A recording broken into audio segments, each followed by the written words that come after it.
everyone. Nate Scott here, www.asknatescott.com. I'm in Jacksonville, Florida, with the great honor of being with my mentee, Miguel Camargo. Miguel is just one outstanding young man, and when he reached out to me, before he reached out to me, it was a great story. Yeah. I was out at Barnes & Noble, he was out in Barnes & Noble, and Miguel prospected me.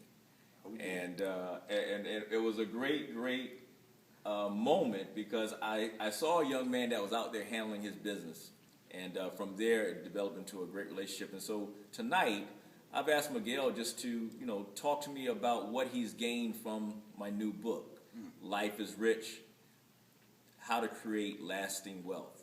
So Miguel, talk to me. Let's share a little bit about who you are and what it is that you do, and Well, guys, I'm actually one of Nate's mentees, and I'm so honored to be just getting to know him, because the more and more you get into his story and into the material he teaches you, it makes you like, I should probably change a lot of things, because if I keep going the route I'm going to go, I'm going to keep getting the results that I got. And I reached out to Nate. Gosh, it's been in July 2013 is when it was. Really didn't know what I was going out there for, but I just said, this guy's got a lot of success, so I want to kind of get that from you. And then from there, multiple occasions we spent hours together, just sitting down.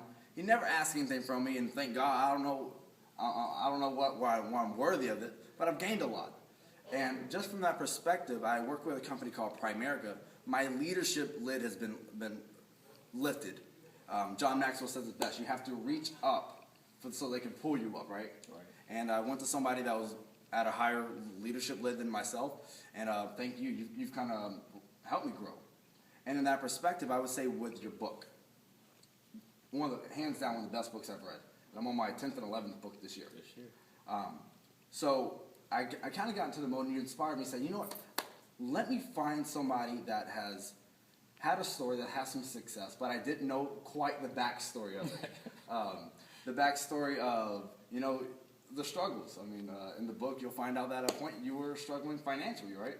As far as even being homeless. Not quite homeless, but right there borderline, yeah. And, I was like, oh my gosh, if a guy can come from borderline homeless to, hey, listen, let me make something of myself, well, what else can I gain from that?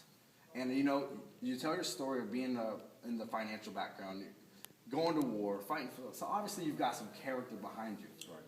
And so the more and more I read into it, me being in the financial world, it absolutely says everything we believe in.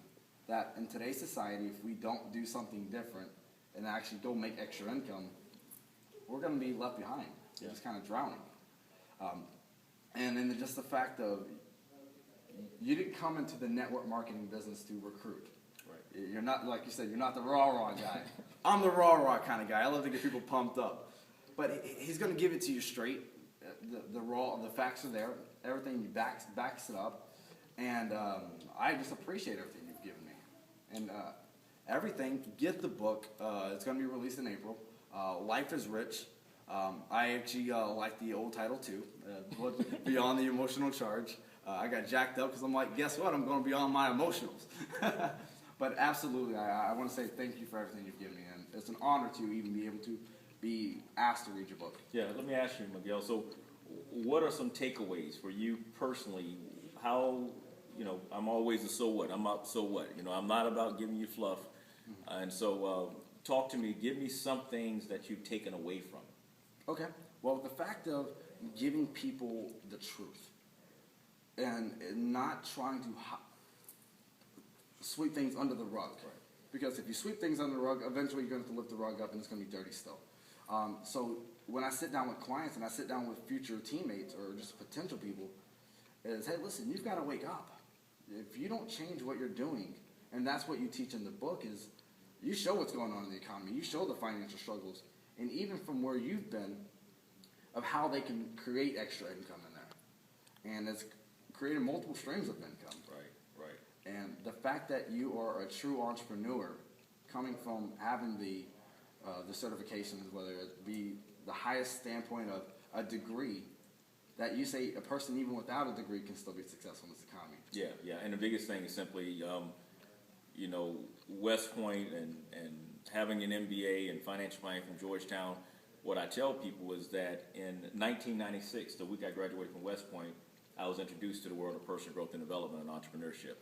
And it was because of that experience of walking into a room full of what I call happy people and having my mind opened up to the possibilities, to know that I could literally go and read a specific book or find someone as a mentor and follow that which was already laid out was huge for me. And what it translated into was simply, as I speak around the world, I tell people, take away my West Point degree, which is in engineering and sociology, take away my MBA from George Washington University, take away my financial planning from Georgetown University, all things that people are always pursuing and parents will always tell you to go do, take away those things, give me personal growth and development. And I will tell you, that was what laid the foundation for me to make my first million by 32. And it's because of my mindset. I learned how to think versus what to think. Yes. And it translated also into everything else that I've done. I mean, it allowed me to learn how to read the Bible the right way. It taught me that was really a success manual for me personally.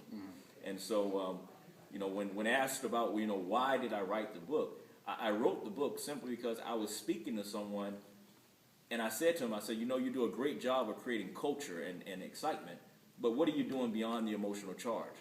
And that title just kind of flowed right out because I see so many people that get involved in things, and in turn they get involved without having a foundational, and what the word I coined now is an anchored belief. Yes. Anchored belief. And so this isn't a network marketing book.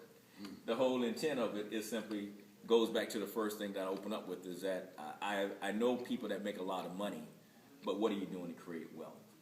And so that ties right into what you're doing, and so my desire is to be able to hit generations, because 77 million people, baby boomers, are retiring and in turn facing cash flow issue, and 66 out of 100 people age 65 earn less than $30,000 in retirement. And so to that end, I want to just have people get the information, know what their real situation is, and then adjust accordingly, whatever they decide to do. At least they can never say they didn't. No. Yeah. And one thing I would add on to that, you talk about the baby boomers, but even my generation, Generation Y, the millennials, I can't even wait to see how this is going to affect our generation. Because if you take and implement everything that he adds behind our young ambition, because our generation is bigger than the baby boomers, there's no telling what we can do. You just got to have the tools and resources, a.k.a. the life is rich, innate, and the right vehicle to go do it. That's what I've taken from it. Excellent. Any last questions? What I would say is, coming from the background, coming from, you talk about having the experience, and that is what, I guess, inspired you to write the book from those interactions. What are you finding now, knowing that you've seen some people implement this? What have you seen, even from my own personal growth, even within the last 8 months? What do you think from your perspective? What have you seen in just growth-wise? Biggest thing I've seen in the people that have actually corresponded with me or that I've watched directly like Miguel is I see people having the confidence and the demeanor and the professionalism to mind their business on a daily basis. The biggest thing that you can always take away is simply this. I want to teach you how to think versus what to think. There's a leadership deficit in this country, period. There's a leadership deficit. And when you understand that there's a leadership deficit, then you want to see how you can separate yourself from others, then become a leader. And that's a process. And so my desire is to create a world-class leadership and entrepreneurship organization that's not tied to a specific company, but it's about people. And so that's why I take great pleasure in being able to have relationships with people that I'm not taking from. I'm simply pouring into and seeing you just do that which you desire. And so, my vision is very simple. My vision is wellness in the world: spiritual, mental, emotional, physical, and financial. My personal mission is to live each day principle-centered based upon biblical teachings and to be a person of value and positive influence. And my goal is to create a $10 million endowment fund to foster personal growth and development and entrepreneurship. So, Miguel, like I said, I'm very proud of you. You are, you are the person, and others that have also called me mentor. I do what I do because of you guys. You are a reflection of me, and I'm a reflection of you. So that's why I got to hold you to the highest standard. I know. But again, I appreciate everything that you've given us. And if you haven't reached out to Nate and you want to grow and you want to continue to advance your life, reach out to him. And just wrapping up this, I remember the thing you text me is, as a leader, once your mind has been extended outside of the dimensions, you can't go back into the constraints of where your mind was. You told me that, gosh, just a couple months ago, I think November-ish, and my mind has been expanded, and there's no limit to my belief because you can accomplish anything. Excellent, excellent. Hey guys, and like I said, from now till April 19th, first 300 pre-orders. If you go ahead and pre-order, you get a personal invitation to my home for the book signing and birthday celebration. So go ahead and pre-order, asknatescott.com. I'd love to meet you. I'd love for you to come out. And if you got organizations, I'd love to be able to come out there and see how I can help you guys to do what you do. So until next time, this is Nate Scott. Take care and be blessed.